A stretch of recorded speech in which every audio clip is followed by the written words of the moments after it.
Welcome to CEO Money. I'm Michael Yorba. Thanks for joining us. I have Steve Zelin, Managing Director of Zelin Associates, on the show with us, the Singing CPA. Steve, welcome to the show.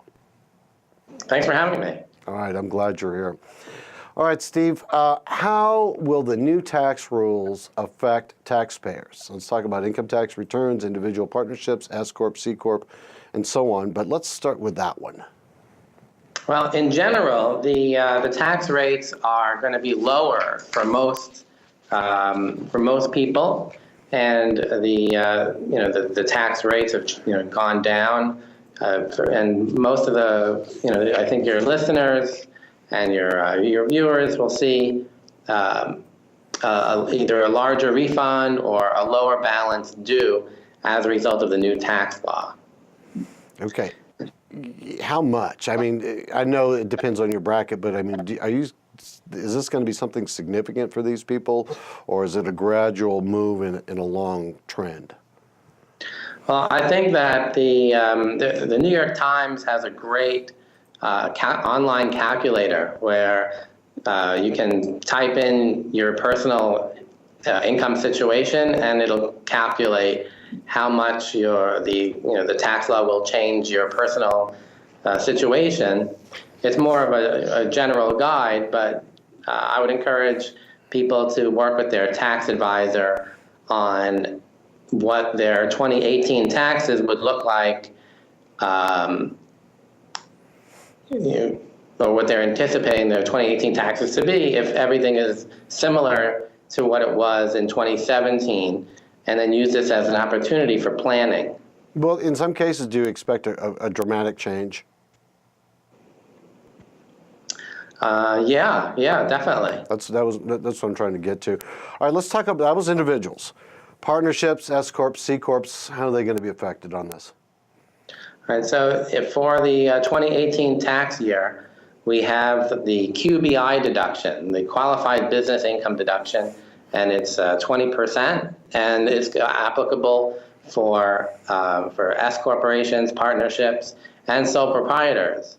And so so that will be that should help many of those types of businesses.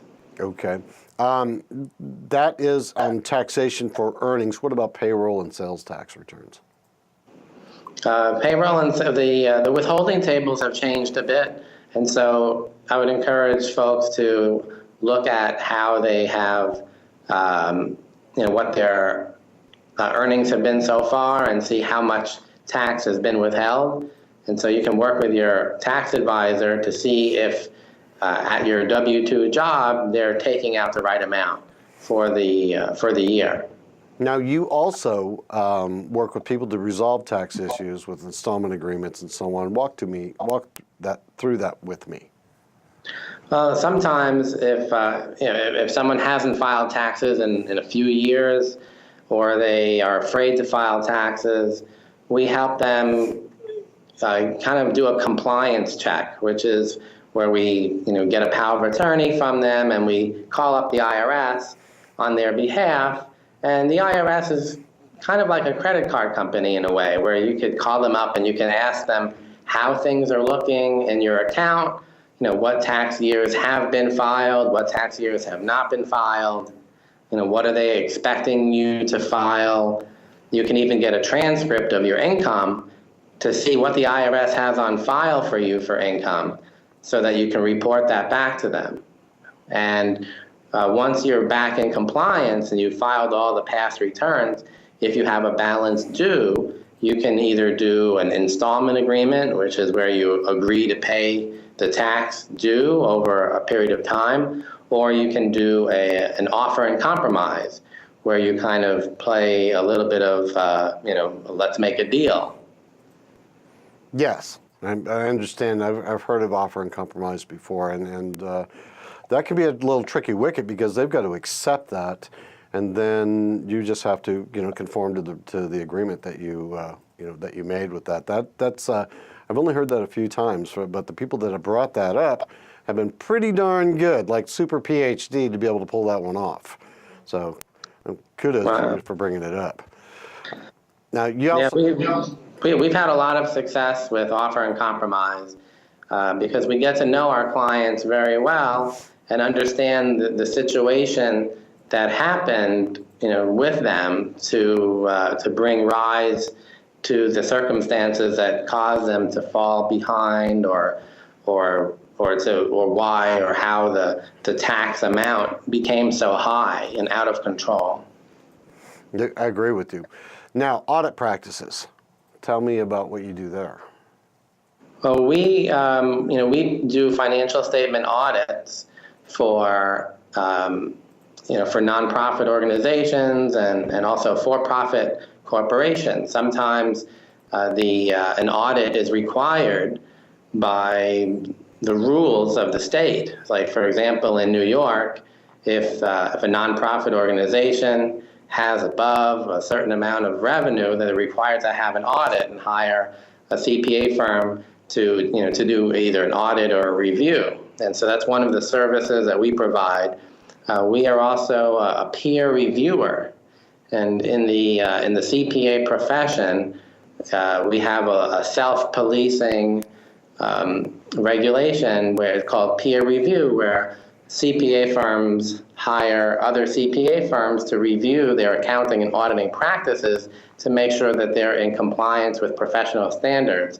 So one of the services that our firm provides is peer review, where another CPA firm will hire us to make sure that they are in they're in compliance with professional standards.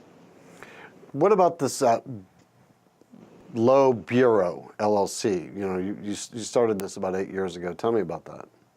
So that's a bookkeeping company. We do a ton of bookkeeping, with QuickBooks and QuickBooks Online. And so that's a bookkeeping company and business management service that we provide to small businesses. Got it. All right. Well, Steve, it's been a pleasure having you on the show. I thank you for being on the show. You are the Singing CPA, so is there anything you want to do at the close? Sure.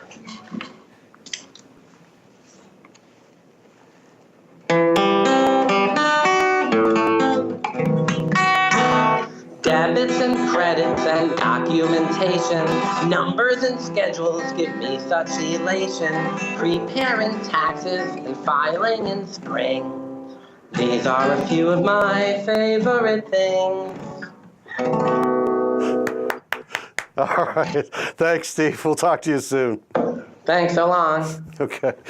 You've been watching CEO Money with Michael Yorba. Thanks for joining us. Don't forget, like us on Facebook, follow us on Twitter, and subscribe to our YouTube channel.